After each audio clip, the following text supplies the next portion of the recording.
कहीं विफल साबित होती हुई नजर आ रही है। इन तमाम मुद्दों पर हम जानने का प्रयास करेंगे। सर, आपका बहुत बहुत स्वागत है। नमस्कार, थैंक यू। आपकी अभी आप देखिए मनीष सिसोदिया को आज जमानत याचिका पर सुनवाई होनी थी, लेकिन लगातार देखा जाए समय निकल गया है। आपको लगता है कि अब कुछ होगा?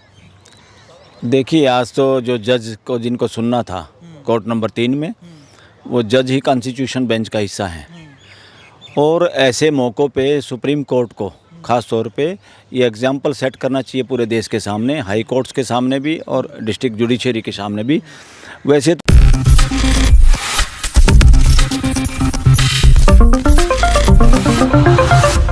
नेक्स्ट 9 न्यूज़ में आपका बहुत बहुत स्वागत है। मैं हूं आपके साथ अबरारुल हक रहमान। दर्शकों, मनीष सिसोदिया जितने लंबे समय से जेल के भीतर बंद है, उससे ऐसा लगता है आम जनता को कि कहीं ना कहीं उनके खिलाफ कई बड़े सबूत जो है ईडी सीबीआई को हाथ लगे हों, लेकिन ऐसा बिल्कुल भी नहीं है। क्योंकि सबूतों के तौर पर देखा जाए तो कोई भी ऐसी चीज कोर्ट के समक्ष पेश नहीं की गई है, और अगर ये चीज नहीं पेश की गई है तो किस आधार पर, किस बिना पर जेल की काल कोठरी में बंद किया गया है उन्हें, ये आम जनता भी पूछना चाह रही है, ये हम भी समझना चाह रहे हैं।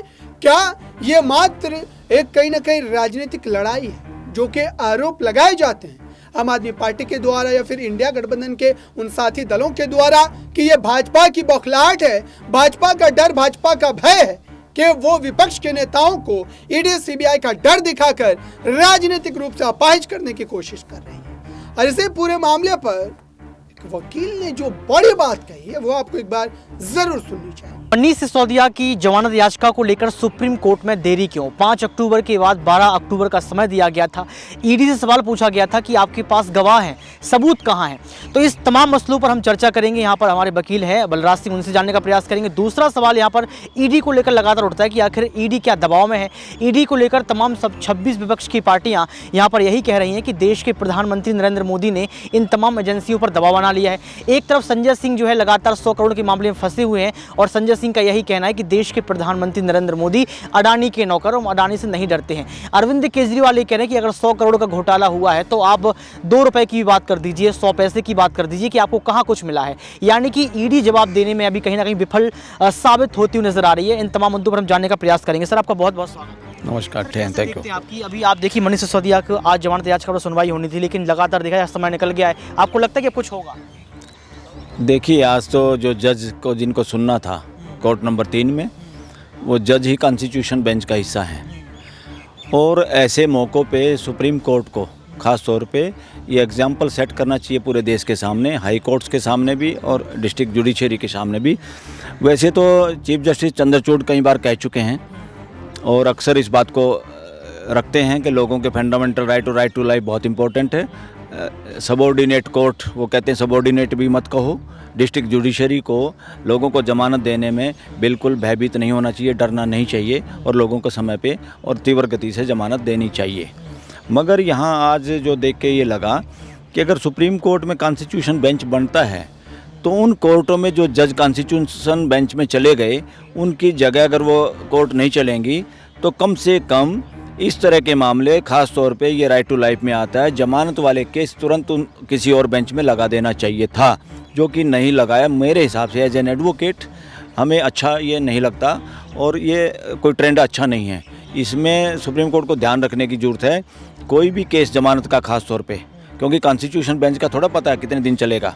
या तो अरेंजमेंट ऐसा करना चाहिए था कि 1 घंटा पहले दूसरी कोर्ट में अपनी कोर्ट में जाके लोग अपना मैटर सुने इस तरह के, या अगर लगता है कि नहीं लगातार बेंच चलाना है तो इन केसों को किसी और कोर्ट में लगाना चाहिए था, और आज हियरिंग होनी चाहिए थी।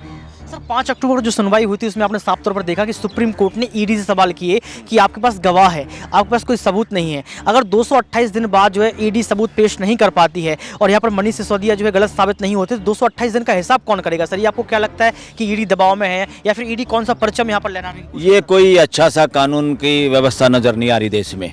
अरे ईडी को जिनके पास एक्सपर्ट हैं, लीगल एक्सपर्ट हैं, मनी ट्रेलिंग का आज तक वो एक पैसा भी वसूल नहीं कर पाए हैं।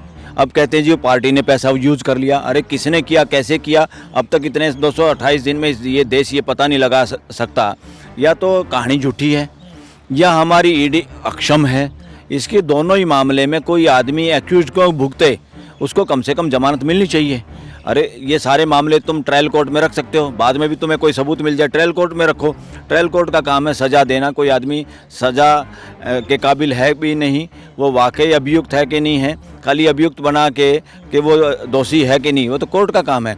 हाई कोर्ट और सुप्रीम कोर्ट को कभी भी इतना डीपली जाने की ज़रूरत नहीं है। जिस तरह से ईडी के कहने पे बार बार समय दिया जा रहा है, ये हमारे हिसाब से बिल्कुल गलत है। ईडी पर दबाव हो सकता है क्योंकि विपक्ष की पार्टी जो अलायंस हुआ है उनका यही कहना है कि विपक्ष को खत्म करने का काम किया जा रहा है। अरविंद केजरीवाल लगातार कह रहे हैं कि आम आदमी पार्टी को चलने का प्रयास किया जा रहा है। सर, इसको आप कैसे देखते हैं? ये बिल्कुल बात सही है, मगर इसमें आम आदमी पार्टी हो चाहे कांग्रेस हो, जिन जिन की सरकार आती हो, इस तरह की बेवकूफ़ियाँ तो ये सारे लोग करते हैं और अभी भी हो रही है और वो स्पष्ट नज़र आ रहा है। मैं कहूँ या ना कहूँ, वकील कहें या ना कहें, जनता को बेशक यहाँ कोर्ट की प्रोसीडिंग का नहीं पता, मगर जनता के पास दिमाग तो है, वो अनुभव तो करते हैं। उनका अनुभव जो कर रहे हैं कि गलत हो रहा है, ये ऐसा नहीं होना चाहिए।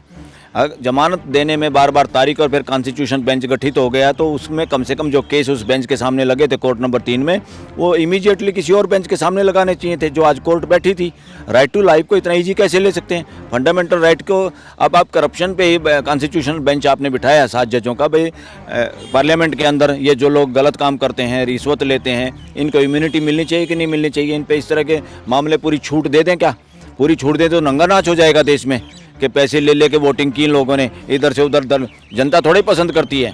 अरे जनता जो चाहती है वो है असली कानून। तो जनता चाहती है करप्शन चाहे अंदर हो चाहे बाहर हो, तुम कानून का लबादा नहीं ओढ़ सकते। हाँ, अच्छा काम करने के लिए, वो बोलने के लिए कोई पाबंदी नहीं है, मगर बुराई को भी तुम इम्यूनिटी समझो कि इम्यूनिटी मिल गई है मेंबर पार्लियामेंट को, ये गलत है। ये तो कॉन्स्टिट्यूशन बेंच तो सही बिठाया है और इसमें मुझे उम्मीद है कि इनको ये इम्यूनिटी, गलत काम की इम्यूनिटी मांगना चाहते हैं या उसको उसी दायरे में रखना चाहते हैं, देश सरकार भी उसी पक्ष में है, इम्यूनिटी की बात करते हैं। आपने बयान सुना होगा, संजय सिंह ने साफ तौर पर कहा कि उनका एनकाउंटर हो सकता है।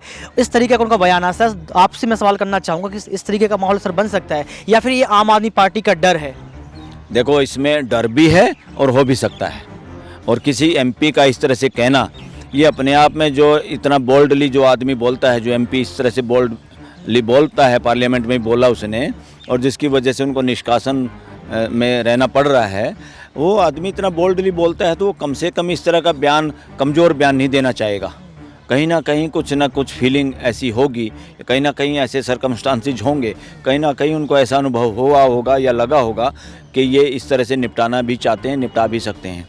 मगर क्या है, ये देश का तो आपने सुना दर्शकों, अब धीरे धीरे बात बिल्कुल स्पष्ट होती नजर आ रही है कि दरअसल जैसे जैसे चुनाव नजदीक आएंगे वैसे वैसे ये जो एक तरीके से खेल है वो और ज्यादा बढ़ता चला जाएगा, छापेमारी का खेल, जिसको लेकर विपक्ष लगातार ये दावे कर रहा है कि इसका सीधे तौर पर मतलब ये कि विपक्ष को कहीं ना कहीं अंदरूनी तौर पर उलझा करके रखा जाए। लेकिन क्या इस बात में भी सच्चाई है? क्या उनके खिलाफ कोई सबूत नहीं है? ये तो कोर्ट की जब प्रोसीडिंग कंप्लीट होगी, जब उस पर फैसला आएगा, तभी स्पष्ट हो पाएगा। फिलहाल इस खास रिपोर्ट में बस इतना ही। जुड़े रहिए बड़ी खबरों के लिए नेक्स्ट 9 न्यूज़ के साथ।